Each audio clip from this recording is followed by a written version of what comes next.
All right, guys, what's happening? What's happening? Happy Friday to you. It is Friday, August 6th, 2021. This morning, we got an interesting title this morning, right? We got some emojis in there. I think my stuff doesn't stink. We're going to unpack it this morning, guys, about what happens, when salespeople get too comfortable. What happens when people go out like a mouse on Fridays? What happens when people aren't able to stay humble and focused and really diligent about what it takes to be successful in sales, in business, in life, all of those things? It is all interconnected, but we're going to talk about what happens specifically when a salesperson thinks that their stuff doesn't stink. Let's get started. It is ultimately important for you to look at your goals, truly what you want to do in your life. And then look at the people who you spend the most time with in your life and figure out if that lines up.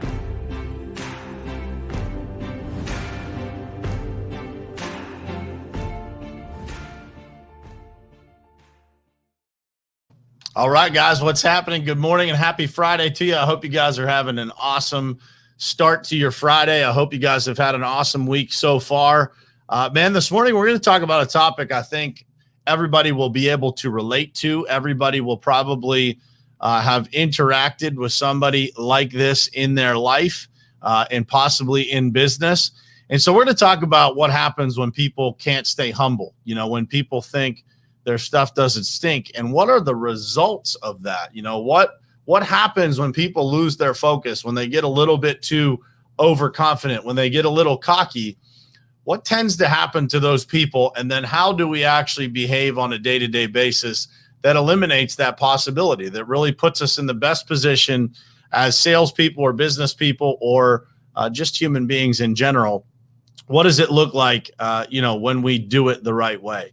And so that's what we're going to unpack this morning. As always, I want to get started saying good morning to everybody. What's happening, Ed, Gary, Daniel Good, Tammy Clark? Good morning to you guys. Dan Hill, Jared, and Keith Calloway Jr. What's happening, guys? Thank you guys for hanging with me on a Friday here. I appreciate you guys. By the way, the viewership and the downloads of the podcast and the YouTube subscribers continue to grow every single day. So I have mentioned a few times about the podcast platforms and it being available. One thing that I haven't mentioned is to make sure that you actually subscribe. Don't just go listen, but subscribe so that you get the reminders of those things being automatically downloaded for you. So I appreciate all the support, all the shares, all the new people that you guys are delivering to this show, man. It means the world to me.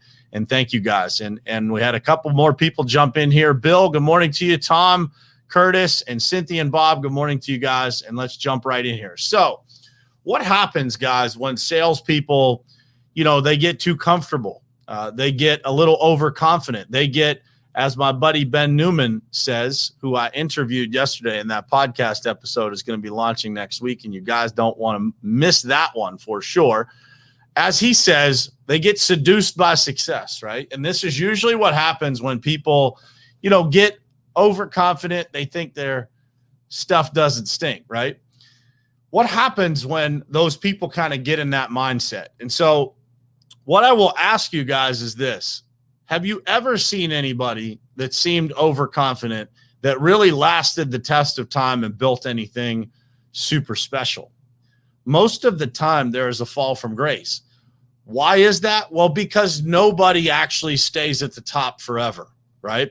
So when we look at the word overconfident, the actual dictionary definition of that word is excessively or unreasonably confident. And we could keep going into definitions. You guys know how I feel about actually exploring words and looking at what they mean. So I look up the definitions of the definition. So for example, if you go look up the definition of the word unreasonably, I'm sure it would shed some light on that definition of saying excessively or unreasonably confident. But think about what happens when you get overconfident, when you get a little arrogant, when you get a little cocky. What happens to you? Well, what happens to you guys is that you actually don't protect yourself anymore. You don't focus on the things that actually got you to that point of success. This is super important for everybody to understand, because believe me when I say this, everybody goes through this. It's natural to feel great when things are going your way. It's natural to kind of take your foot off the gas when things are going your way.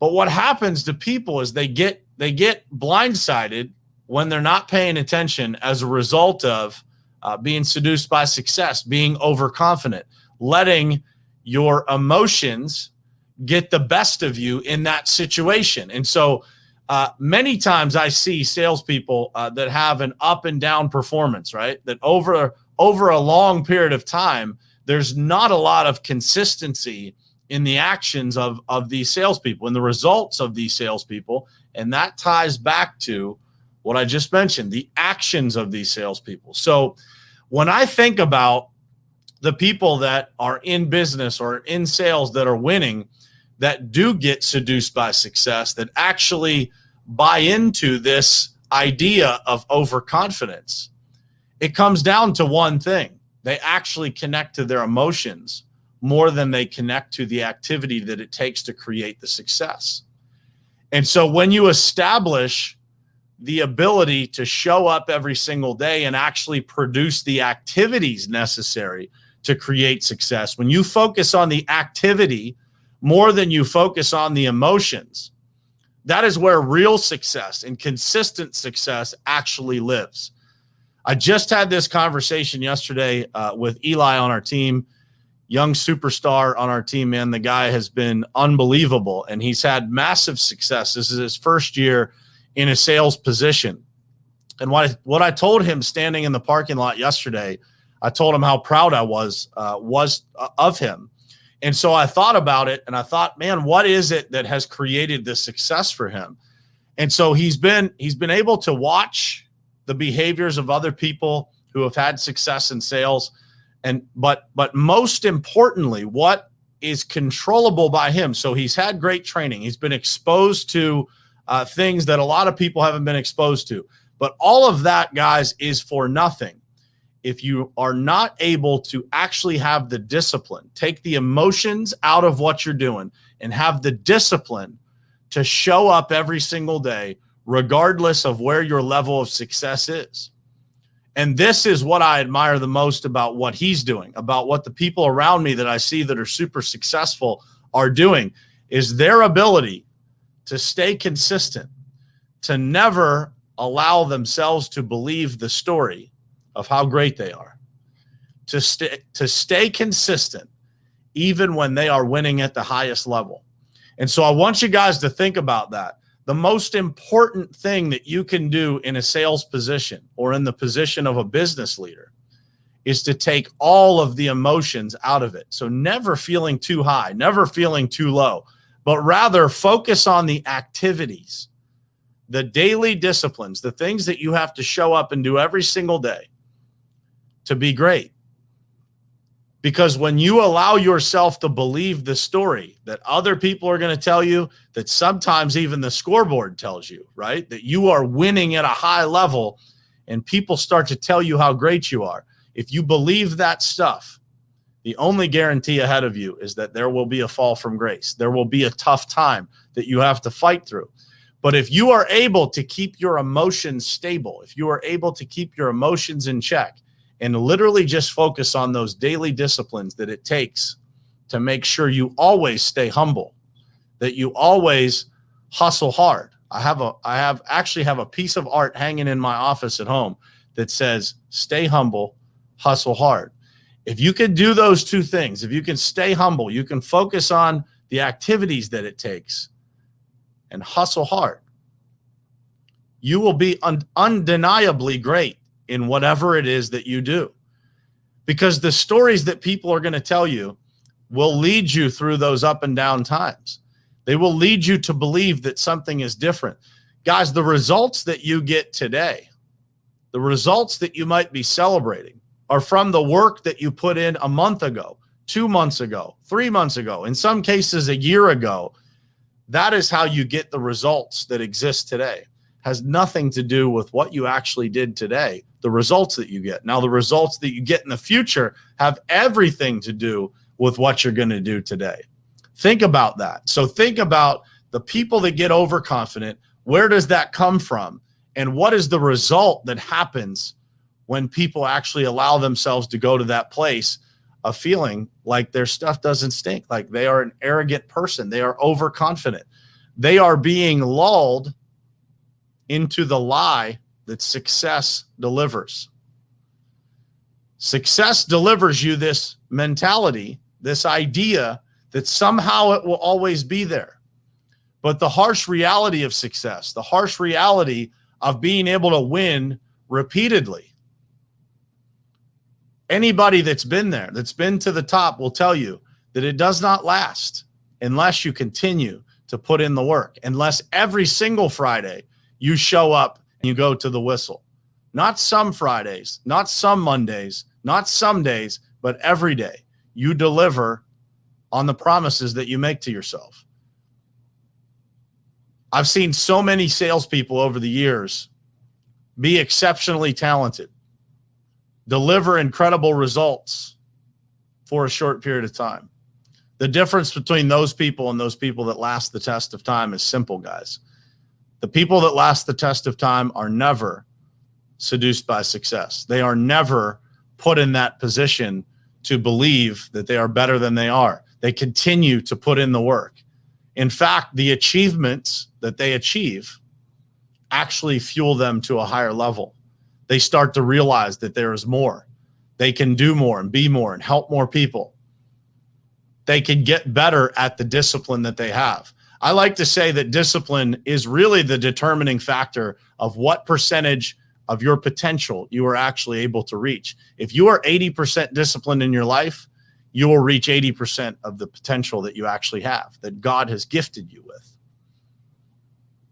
But if you're able to dial up that discipline, if you're at 50% of what your capabilities are now from a discipline standpoint, what if you get to 80? What does that look like? And I know a lot of high achievers that are performing at a 50% level, a 20% level. So what happens if you're able to do that and actually accomplish a higher level of discipline? If you're able to reprogram your life to a higher level of discipline, all the achievements that you want just happen naturally. They just show up in your life because you're putting in the work. You don't believe the lies that success will tell you. So many people, Ed Mylett likes to say, I know more former rich people than I know rich people. And it's true. More people get it and lose it than get it and keep it. And the reason for that is they actually believe the lie that success tells you, that it'll always be there, that you can feel comfortable in the position that you're in, that you have enough money, that you have a big enough business, that you're unbreakable in the structure that you've built in your business. If you are not getting better every single day, guys, you're getting worse. There is no staying the same. So you can't allow yourself to tap into those emotions that will tell you, that will not tell you the truth. You have to show up every single day, check your emotions at the door, and do the work. You have to be able to show up even when you don't feel like it, especially when you don't feel like it, and put in the work. I say this all the time, guys, but there are so many mornings that at some point in the morning, I think to myself, I'm not feeling it, right? I have a momentary lapse of where I think about not doing this podcast or not doing something that I'm supposed to do, that I've promised myself I would do. Those conversations just don't last as long as they used to, but they still exist, and I don't know if they'll ever go away. But if you can stop allowing your emotions to take over your life, and you can actually focus on what it is that you have to do, and you can stop telling yourself, pardon my language, bullshit stories that allow you to perform at less than what you're capable of. Imagine what your life will look like. Imagine what your days will look like. Imagine what your paychecks will look like. Imagine the vacations that you could take with your family or your spouse or your kids. Imagine the things that you could do that you're incapable of doing today, all because you show up differently. because you decide that no more are you going to allow your emotions to take over your life. That's what we're talking about here. When you see those arrogant people, when you see those people who are overconfident, they are just highly emotional people. You don't view it that way because we view emotions as somebody that is emotional, that maybe cries or gets emotional when they watch something. Those people are emotional too. It's just the opposite emotion. When you think about that, when you allow those emotions to run your life, when you allow how you feel in a moment to control the decisions that you make, it's a dangerous place to live. It's why people experience such ups and downs in life. But if you stay steady and you show up every single day, regardless of whether you feel like it or not, success is undeniable. It becomes just a matter of time. So today is a Friday.